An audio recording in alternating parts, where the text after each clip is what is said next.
ये फर्जी केसेस से निशा भगत डरती नहीं है। मौत उनको भी आएगी, मौत मुझे भी आएगी। आप संघर्ष को नहीं जानते हैं, संघर्ष करना क्या होता है। मैं हंसते हंसते भगत सिंह के जैसे मैं सूली पे चढ़ना पसंद करूंगी, लेकिन दलाली और गुलामी खटना पसंद नहीं करूंगी। अपने जल जंगल जमीन माटी अपनी माँ का सौदा करना पसंद नहीं करूंगी। मैं आदिवासी बेटी हूँ, आदिवासी की बेटी गर्व से मरना पसंद करूंगी, लेकिन समझौता करना पसंद नहीं करूंगी। जोहार, नमस्कार। मैं इस वक्त राजधानी रांची में हूँ और हमारे साथ जेल कैंप के कद्दावर नेत्री, फायर ब्रिगेड नेत्री निशा भगत जी जुड़े हुए। आज जानते हैं नगड़ी रिम्स 2 के लेकर क्या कहते हैं और इनके साथ जो जितना एफआईआर हुआ है और इसके साथ अभी धमकी भी मिलने शुरू हो गया है। आज जानते हैं क्या कुछ कहते हैं। निशा दी, जोहार। सबसे पहले आपके चैनल के माध्यम से जितने भी दर्शक हैं मुझे देख रहे हैं, उनको मेरी तरफ से जोहार, जय धर्म। सुनने में आपको धमकी भी मिलना शुरू हो गया है। देखिए, लगातार जो जल जंगल ज़मीन की बात करेगा, बुनियादी सुविधाओं की बात करेगा, शिक्षा की बात करेगा, हक और अधिकार की बात करेगा, उनको थ्रेटनिंग मिलना तय है। तो ये कोई नई बात नहीं है मेरे लिए। अब जितना सर्वाइव कर सकती हूँ उतना मैं सर्वाइव करूँगी, क्योंकि वर्तमान में जो सरकार का रवैया है, तानाशाह रवैया है और लगातार हमारे विरोध में, जो आदिवासियों के विरोध में कार्य कर रही है, इसमें कोई नई चीज़ नहीं है ये। और मुझे इनसे और अच्छी चीज़ें उम्मीद है भी नहीं। आपके एफआईआर भी हुआ है, क्या क्या एफआईआर हुआ है थोड़ा बताइए। चूँकि जो एफआईआर हुआ है उसमें 2 एफआईआर है। एक नगड़ी ज़मीन पे जब हम लोग हल जोतो रोपा रोपो कार्यक्रम के तहत वहाँ पहुँचे थे और रोपा रोपने का कार्यक्रम जो कर रहे थे, उसी का हम पे जो केस हुआ है एक। और दूसरी बात है कि यहाँ के राज्य के स्वास्थ्य मंत्री डॉक्टर इरफान अंसारी साहब को मैंने कहा था कि कुछ वीडियोस में मैंने कहा है घर घुस के चप्पल मारूंगी, और किसी वीडियो में आया है कि घर घुस के मारूंगी। तो जब जब हमारे अस्तित्व और अस्मिता की लड़ाई में जब हमारे में बल का प्रयोग करेगी, अगर ये सरकार जो जनता के द्वारा चुनी हुई जनता के लिए सरकार है, वो अगर हमारे हक और अधिकार का हनन करेगी, जबकि ये 5th शेड्यूल के तहत आने वाला राज्य है, अनुसूचित जनजाति क्षेत्र है, यहाँ के मूलवासियों को भी शोषण किया जा रहा है। लगातार आदिवासी और मूलवासी जो संघर्षरत है अपने जल जंगल ज़मीन के लिए, ये दुर्भाग्य का विषय है कि इस झारखंड राज्य में आदिवासी मुख्यमंत्री है और आदिवासी मुख्यमंत्री लगातार रहे।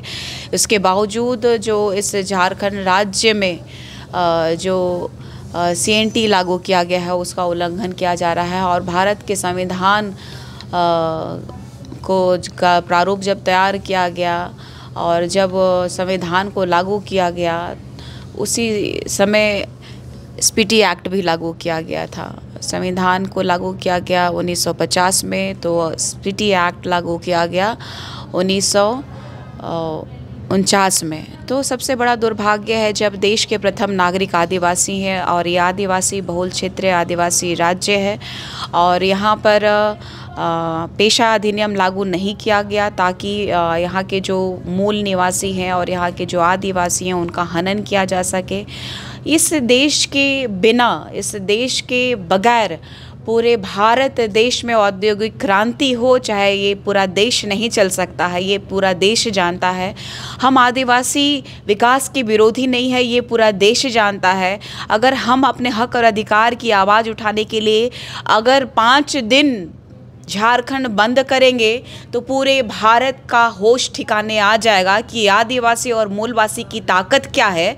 अगर विपक्ष जो है सत्ता के लालच में विपक्ष अपनी भूमिका नहीं निभा पा रही है, केंद्र की सरकार इसको तत्परता से नहीं ले रही है, तो अब समय आ गया है कि हमारे झारखंड के जितने भी आदिवासी और मूलवासी है प्रखरता से विपक्ष का काम करें, अपने हक और अधिकार के लिए, जल जंगल जमीन बचाने के लिए, अपना अधिकार की लड़ाई के लिए लड़े।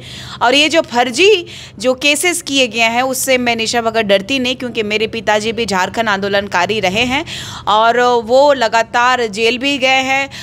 कभी आंदोलन करने को लेकर के जेल गए हैं तो कभी उनको फंसा दिया गया, फर्जी केसेस में गए हैं। तो ये हमारे आदिवासी और मूलवासियों के साथ ये शोषण होते रहा है।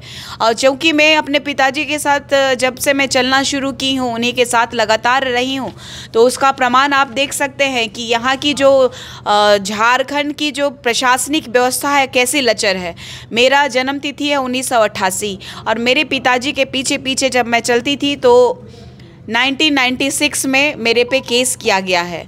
जब झारखंड आंदोलनकारी जो है एक चेतावनी देते हैं सरकार को कि आज हमारे तरफ से ये चेतावनी दी जाती है कि कल झारखंड बंद रहेगा, चाहे गुमला बंद रहेगा, तो उस आंदोलन में मेरा भी नाम शामिल है। तो लगातार ये जो सरकार का रवैया है कि किस तरीके से आदिवासियों को दबाया जाए, उसके अस्तित्व को ख़त्म किया जाए, किस तरीके से जल जंगल ज़मीन को हथियाया जाए, तो यही सरकार का ध्येय रहा है।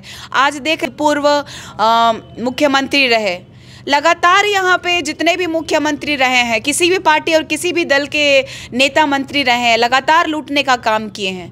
आज जब 81 विधानसभा सीट में देख लीजिएगा कि 28 जो है 28 जो विधायक है आदिवासी विधायक है, आदिवासी आरक्षित सीट है, लेकिन कितने आदिवासी हैं जो कि आदिवासियों के हितैषी हैं, कितने आदिवासी हैं जो जल जंगल ज़मीन की बात कर रहे हैं, कितने आदिवासी हैं जो संविधान की रक्षा की बात कर रहे हैं।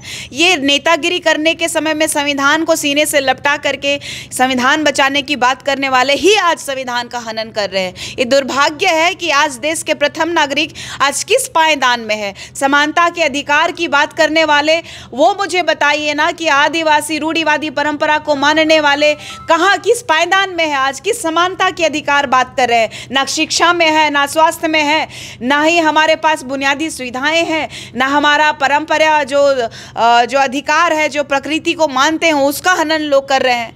तो हमारा दुर्भाग्य है कि आज हमारा जो क्षेत्र है पूरी तरीके से डैमेज किया जा रहा है। स्वास्थ्य मंत्री इरफान अंसारी जी कह रहे हैं रिम्स तो हर हाल में बन के रहेगा, उन क्या कहिएगा? देखिए, इरफान अंसारी साहब के चमचों ने मुझ पे फर्जी केस किया है और उनके चमचों के फर्जी केसेस से मैं डरती नहीं हूँ, क्योंकि इरफान अंसारी साहब जो है कि हमारे आदिवासियों की हितैषी नहीं है, वो अपने विशेष कम्युनिटी के हितैषी हैं। और लगातार इसका उदाहरण आपको देखने को मिलेगा। एक जो वर्तमान के मुख्यमंत्री हैं, उनकी भाभी, उनके भाई की पत्नी को उन्होंने कह दिया था, जबकि वो आदिवासी महिला और एक विधायक है जो कि एक जो इस संविधान के एक संवैधानिक पद में विराजमान महिला को वो कहते हैं कि वो रिजेक्टेड माल है। और वर्तमान के जो मुख्यमंत्री और उनका जो परिवार है सिर्फ अपना कुर्सी बचाने के लिए उनके अस्मिता के सवाल पे जो उन्होंने प्रश्न चिन्ह जो लगाया उस पर मौन धारण किए हुए हैं, जो अपने घर की बेटियों को नहीं बचा पा रहे हैं, तो हमारी क्या रक्षा कर पाएंगे। इस वर्तमान सरकार की जो मंसूबे हैं उससे पता चलता है कि ये जो वर्तमान की सरकार है आदिवासी हितैषी सरकार नहीं है। आप देख लीजिए, बोल रहे हैं तो आदिवासी की सरकार है, तो आदिवासी की सरकार है। तो देख लीजिए इरफान अंसारी साहब ने क्या किया है। बोकारो में घटना घटी थी कि एक आदिवासी महिला के साथ बलात्कार करने की कोशिश किया गया, एक अंसारी था, उसको भीड़ ने मोब ने मार दिया। कोई गलत काम करता है तब ना भीड़ में मारपीट होता है, और मारपीट करने के दौरान हॉस्पिटल ले जाने के दौरान उनकी मृत्यु हो जाती है। तो इरफान अंसारी साहब अपने कम्युनिटी के वो बलात्कार करने वाले कोशिश करने वाले को वो मुआवजा देते हैं जा कर के, वो भी राहुल गांधी जी के आदेश पे, ये सरकार के आदेश पे 1 लाख रुपया का मुआवजा देते हैं और सरकारी नौकरी देने का आश्वासन देते हैं। और जो लड़की जो विक्टिम है, रेप पीड़िता जो कि रेप करने की कोशिश की गई, वो एक आदिवासी लड़की, उसके परिवार वालों को उन्होंने जेल भेज देने का काम किया। तो ये दुर्भाग्य का विषय है। आज एक तरफ संथाल परगना में एक आदिवासी बेटा, रूढ़िवादी परंपरा को मानने वाले बेटा, और अपने क्षेत्र का विकास चाहता था।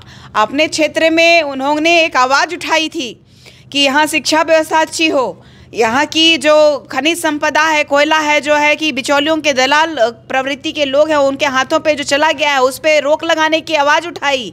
वहाँ के सबसे बड़े वाले जो पत्थर के व्यवसायी है, जो जेएमएम के कार्यकर्ता है, जो माननीय मुख्यमंत्री जी के विधायक के प्रतिनिधि है पंकज मिश्रा, उन पे पहले भी एक आरोप लगी थी कि एक आदिवासी बेटी की हत्या का आरोप, रूपा तिर्की जो प्रशासनिक पदाधिकारी थी, उस मामले को दबा दिया गया। अब देखिए जो एक प्रखरता से आवाज़ उठाने वाला एक सूर्य नारायण हांसदा भाई को जला दिया गया, फर्जी एनकाउंटर में मार दिया गया, और वो सरकार जो है दिखावटी में CID जांच करा रही है। वाह रे सरकार, हमारे आदिवासियों को कैसे दबाना है इस सरकार को भली भांति पता है, क्योंकि इस सरकार के इर्द गिर्द जो है चमचे बेलचे जो है सिर्फ और सिर्फ यहाँ के मिनरल्स का ठेका लेने वाले लोग हैं। ये लोग गुंडे प्रवृत्ति के लोग हैं, तो ये जान माल की धमकी देना इन लोगों के लिए तो आम बात है, या फिर फर्जी केस करना और फर्जी इनकाउंटर करना इन लोगों के लिए आम बात है। ये जब जानते हैं कि अनुसूचित क्षेत्र जो है, आदिवासी जो आरक्षित क्षेत्र है, तो देख लीजिए कि धर्मांतरित लोग यहाँ पे कितने लोग हैं, जो धर्मांतरित लोगों की सरकार है ये माइनॉरिटी ईसाई लोगों की सरकार है ये यहाँ पे हम लोगों का आदिवासी बहुल क्षेत्रों के विकास की सरकार नहीं है।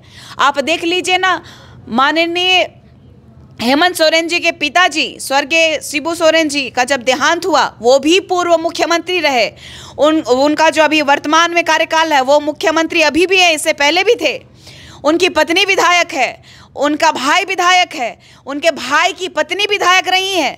तो ये दुर्भाग्य है इस राज्य का, जो कि पूर्व मुख्यमंत्री जी के जाने के बाद में 10 दिन में जो उनका 10 कर्म होता है, उनको उस 10 कर्म में लाइट आता है, सड़क होता है, सड़क बनाया जाता है। तो ये दुर्भाग्य का विषय है कि 25 साल हो गए इस झारखंड राज्य को अलग हुए, ना CNT SPT एक्ट को लागू किया गया प्रखरता से ज़मीनी स्तर पे, ना ही यहाँ पे इस राज्य में ग्राम सभा को मान्यता दिया गया है। यहाँ पर ग्राम सभा होता तो आज ये दिन देखना नहीं पड़ता, आज हमारे लोग कन्वर्ट नहीं हो रहे होते, आज हमारे लोगों का जल जंगल ज़मीन का अधिकार का हनन नहीं हो रहा होता, आज खेती हर ज़मीन। जब अगर आज के समय में हेमंत सोरेन जी ने अपने पिता के नाम से रिम्स 2 बनाने का घोषणा कर दिया, अगर वो अपने पिता का इतना ही सम्मान करते तो उन्होंने कहा था कि आदिवासियों और मूलवासियों का जो ज़मीन है वो आदिवासियों की और मूलवासियों की आत्मा है, उनकी पूंजी है। उन्होंने कहा था अपनी ज़मीन बचाने के लिए हर जोतो ना रे, हल जोतोगे तभी तो ज़मीन बचेगा ना। तो कैसा बेटा है, कैसा राज्य के आदिवासी मुख्यमंत्री है कि अपने पिता के रास्ते पे चलने के लिए उनको बिचौलियों का सहारा लेना पड़ रहा है, गलत दिशा में जा रहे हैं। जो अपने पिता का ना हो सका वो हमारा क्या हो सकेगा, जो अपने पिता का आदर्शों का ना हो सका वो हमारा क्या हो सकेगा। तो ये बड़ी बात है और हमारे लिए चुनौती का विषय है। ये फर्जी केसेस से निशा भगत डरती नहीं है, मौत उनको भी आएगी, मौत मुझे भी आएगी। आप संघर्ष को नहीं जानते हैं, संघर्ष करना क्या होता है। मैं हंसते हंसते भगत सिंह के जैसे मैं सूली पे चढ़ना पसंद करूंगी, लेकिन दलाली और गुलामी खटना पसंद नहीं करूंगी। अपने जल जंगल ज़मीन माटी अपनी माँ का सौदा करना पसंद नहीं करूंगी। मैं आदिवासी बेटी हूँ, आदिवासी की बेटी गर्व से मरना पसंद करूंगी, लेकिन समझौता करना पसंद नहीं करूंगी। नमस्कार, जोहार। तो मतलब आप जेल जाने से भी नहीं डरते? नहीं डरती हूँ। जेल में कई लोगों को मरवा भी दिया जाता है, उससे भी नहीं डरती हूँ। मैंने कहा ना, मौत से नहीं डरती। मैं ये प्रकृति पूजक हूँ, प्रकृति कह के लेती है और इनसे भी लेगी, और ये प्रकृति गवाह बता करके ले देगी कि तुमने हमारे लोगों को तबाह किया है, अब तेरी तबाही की बारी है। निशा दी, आप रिम्स 2 जो हाल जो तो आप लोग उस दिन प्रोग्राम था, उस दिन कोई विधायक मंत्री लोग नहीं गए, खाली डुमरी विधायक जयराम महतो पहुँचे थे वहाँ पे। देखिए, जो आह्वान किया गया था पूर्व मुख्यमंत्री चंपई सोरेन जी के द्वारा, एक आदिवासी बेटा के द्वारा, आदिवासी जल जंगल ज़मीन को बचाने के लिए, लेकिन ये बीजेपी की निर्लज सरकार जो है, अगर उनको हाउस अरेस्ट कर लिया गया तो क्या बीजेपी के नेता मर गए थे क्या? क्यों और दूसरे नेता नहीं आ सकते थे क्या? अर्जुन मुंडा जी कहाँ गए? जनजातीय आपका कल्याण मंत्री कहाँ गए? आपका सुदर्शन भगत जी कहाँ गए? आपका वर्तमान के जो यहाँ के जितने भी ठेकेदार प्रवृत्ति के हैं, जो एक टैग लगा के चलते हैं आदिवासियों का हितैषी बनते हुए, वो कहाँ गए? आप बताइए कि आप उम्मीद करेंगे वर्तमान की सरकार की नेहा शिल्पी तिर्की जी जैसे कि वाकई एक माननीय मंत्री हैं, वो भी कृषि मंत्री, वो भी पढ़ी लिखी अपने आप को बताती हैं, वो किसान का दर्द ही क्या समझेंगी जब खेती नहीं गई हैं, फोटो चमकाने के लिए, रोपा रोपने के लिए अभी चली गई। वो संघर्ष क्या जानेंगी? झारखंड के परिप्रेक्ष्य में जितने भी आंदोलनकारी हैं, वो आज विशेष कम्युनिटी के जो धर्मांतरित लोग हैं उनकी मुख्य मंत्री बने फिर रही हैं, उनकी मंत्री हैं, उनकी विधायक है, हमारी नहीं है। आदिवासी जो रियल इस देश के प्रथम नागरिक हैं उनकी नहीं है। तो इसकी भी संघर्ष जारी है और इसका भी जवाब यहाँ की जो माननीय नेहा शिल्पी तिर्की जी को भी जवाब ज़रूर मिलेगा कि धर्मांतरित ईसाई नहीं है। माइनॉरिटी का लाभ जो है आप लोग जुमलेबाजी जो कर रहे हैं, जो जाति का जो खंडन दे करके आप लोग जो अभी तक राजनीति करके आदिवासियों का जो हनन कर रहे हैं, इसका भी जवाब आपको तुरंत मिलेगा और इसका जवाब का भी आप इंतज़ार ज़रूर करिए। धन्यवाद।